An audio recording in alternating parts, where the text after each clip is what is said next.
SP Balasubrahmanyam చాలా అల్లరివాడని ప్రముఖ గాయని ఎస్ జానకి అంటున్నారు. బాలు తన పాటలు పాడుతూ బిజీగా ఉన్న సమయంలో ఫిమేల్ ట్రాక్, మేల్ ట్రాక్ వేరువేరుగా పాటించడం మొదలుపెట్టారు. ఆ సమయంలో బాలు ముందుగా వచ్చి పాట పాడేసి వెళ్ళిపోయేవాడు. మ్యూజిక్ డైరెక్టర్ చెప్పిన సంగతుల కంటే 2-3 సంగతులు కలిపి పాడేసేవాడు. దీంతో బాలు పాడినట్టే మేము కూడా పాడాల్సి వచ్చేది అని ఎస్ జానకి చెప్పుకొచ్చారు. దీంతో రికార్డింగ్ థియేటర్లో అందరూ బాలులా పాడటానికి ప్రయత్నిస్తోంది చూడు అంటూ అనుకునేవారని గుర్తు చేసుకున్నారు జానకి. అంతేకాదు, బాలు పాడేసి వెళ్ళిపోయిన తర్వాత తమ రికార్డింగ్ స్టార్ట్ అయ్యేటప్పుడు ఎదురుగా వచ్చి గది బయట నిల్చొని కోతి చేష్టలు చేసేవాడని, దీంతో కాస్త ఇబ్బందికి గురయ్యామని కూడా ఎస్ జానకి నవ్వుతూ చెప్పుకొచ్చారు.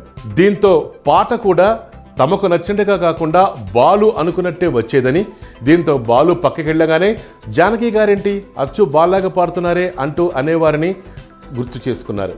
అప్పట్లో రికార్డింగ్కు తన భర్త కూడా వెంట వచ్చేవారని, ఆయన అదేంటో నీకు పాడటం సరిగా రాదా, ఎందుకు బాల్ని ఇమిటేట్ చేస్తావు అంటూ తిట్టేవారని కూడా ఆమె గుర్తు చేసుకున్నారు.